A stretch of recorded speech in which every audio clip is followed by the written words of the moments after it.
no problem, no problem. All right, the reason that I ask you about your strengths and weaknesses is because you have to know your game. You have to know yourself, you have to know your style. If you don't know your game, it's very difficult to develop point-winning strategies. It's very difficult to develop tactics, how to beat the opponent if you don't even know yourself. So that's the reason I wanted to talk about that. This session, we're going to be talking a lot about serve and serve return. We're also going to be talking about match play, how to form tactics against different opponents, how to process the information, how to think. So we're going to start with about a 5-minute lecture real quick, just on serving.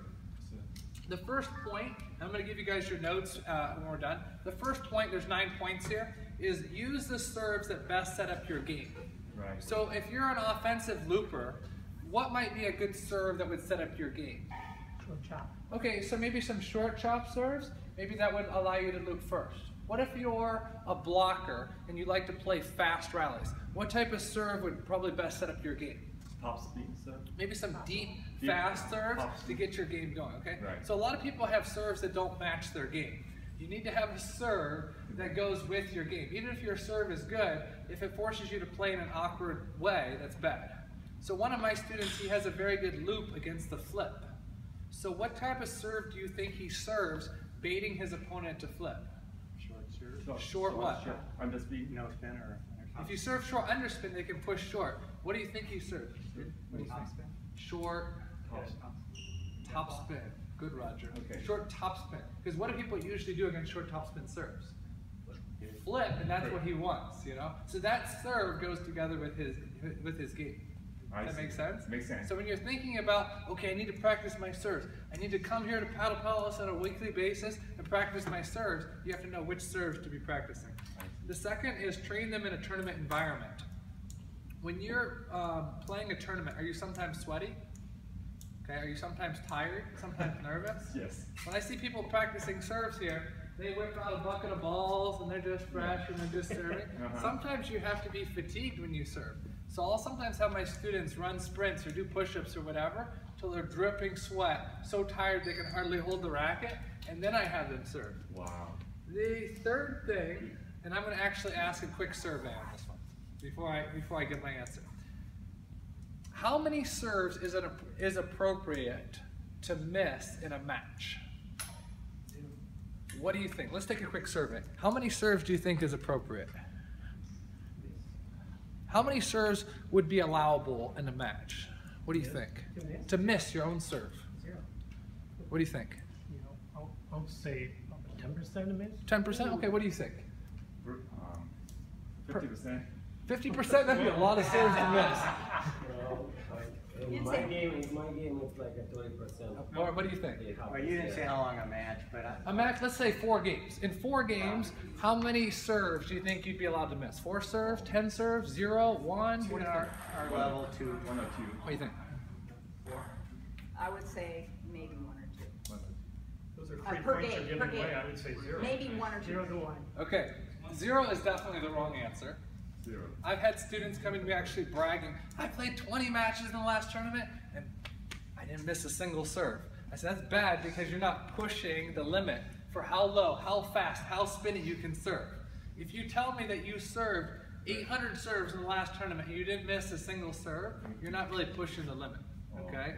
So if you miss 1 or 2 serves a match, that's okay. If you're missing 10 serves a match, you're just giving away the match just because you're faulting yourself on your own serve.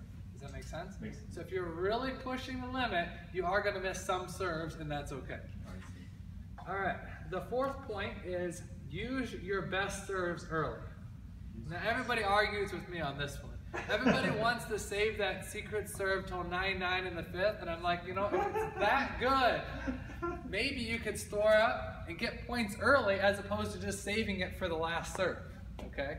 I have some serves that are good, and I can count on those to give me 8, 10, 12 points during the course of the match as opposed to that one magical point.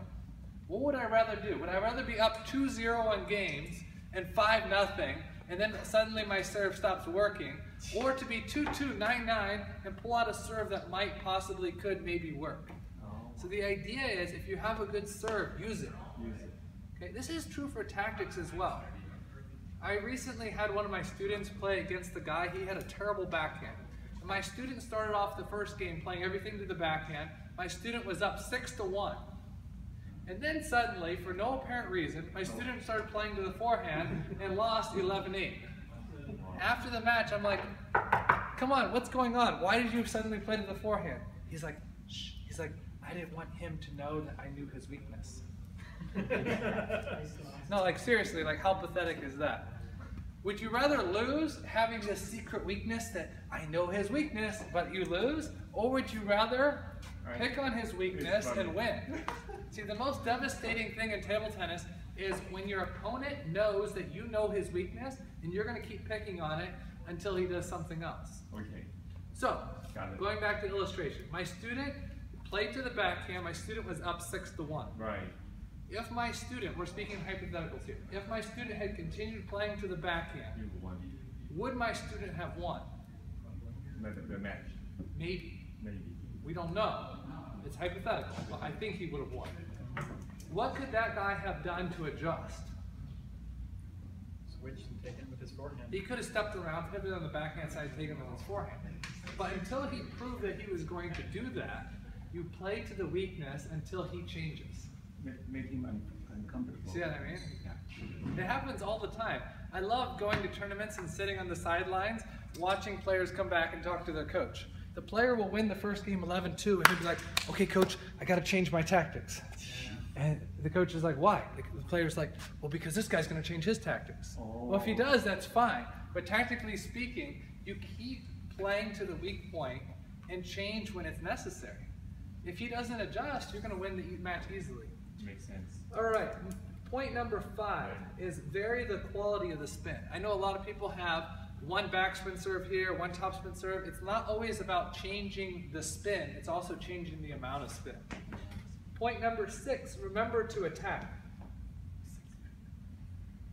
My serve is typically pretty good, but from day to day, people miss different amounts of my serve. The time that they miss my serve the most is when my attack is good. Thomas, why is it that they miss my serve most when my attack is good that day? They're nervous. Because they're nervous of what? You're gonna attack. Yeah, okay. So let's just say I serve and they give me an easy ball and I don't make a strong attack, they don't feel anything. But if I serve and they return it and I really tear into them hard on that first ball, they're like, whoa, I don't want to see that again, right? So the next time they receive, instead of receiving normal, they try to receive lower, deeper, faster, wider, something else. Right. And then as soon as they try to keep it away from me, then they start making mistakes. So this is what you have to know. It's not just about the serve, it's also what comes after the serve as well. Does that make sense?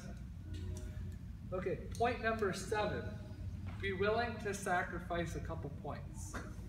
That's the part. All right. So if you're playing against the looper, I asked this question earlier. If you're playing against the looper, you would mainly serve short, right? What percentage of the time would you serve long, even if you knew that he was just going to swing hard and probably cream the ball? What percentage would you serve long against the looper? I'll say 20%. 20% long? 20%. What do you think? 5%. 5%? Change the 10. game. I might go for 15. Yeah, 15. Okay. My classical answer that you're going to hear on all my clinics is it depends. It all depends. Depends, right?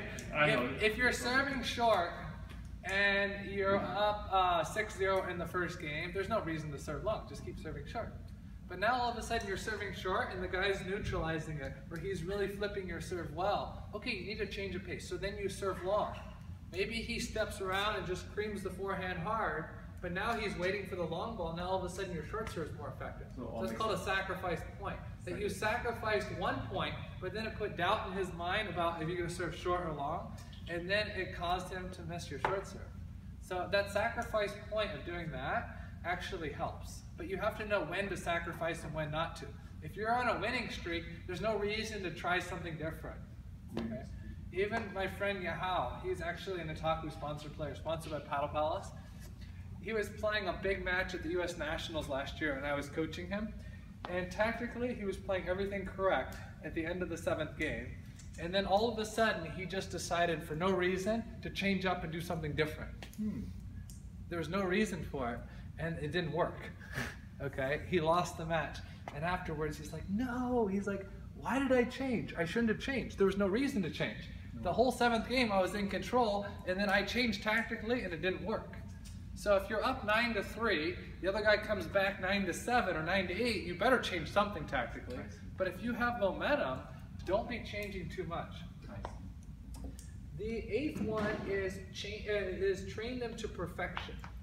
When I see a lot of people practicing serves, they'll practice one of these, one of these, one of these, one of these, one of these, one of these, and one of these, and they just keep kind of rotating through, and they get done with their serves, they're like, man, I improved a lot. It's like, you did each of your serves 5 times, that wasn't really progress. Sometimes you have to literally spend 2 or 3 hours on one serve to really get the feel for it. And then the 9th one is play practice matches. A quick story and then we're done. One of my friends, he has one of the best serves in the US. I went to his club one time and played league, and I said, why don't you serve any of your good serves? He's like, oh, no, no, no, no. He's like, those are tournament serves. Wow. It's like, the point is, if those are tournament serves, are you really developing your serve to your fullest potential? This guy only plays tournaments like twice a year. So how much is his serves really working? See, he thinks of his fellow club members as being his enemies. They're not his enemies. These are the guys that are going to make you better. The players in the tournament, those are the guys that you want to beat. So if you view your main practice partners as your enemies and you want to hide your secret serves or you don't want to show them, your serves are not going to develop. You have to play practice matches and use your best serves in order to develop your best serves. Does that make sense? Okay. Very good point. So we're going to be working on tactics today, but at least you have some understanding as far as what I'm talking about when I mention a few elements of the serve. Now, as far as the actual motion of the serve goes, there's a lot of different motions.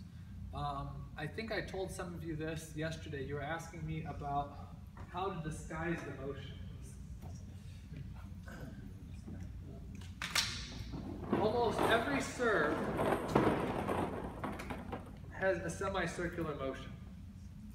What's the purpose in serving with some side spin? One of the main purposes in serving with side spin is to be able to disguise the backspin and topspin. So, for example, if I just come here and I serve like this, whee! I serve, whee! Everybody can know that this is backspin and this one's topspin. It's way too obvious.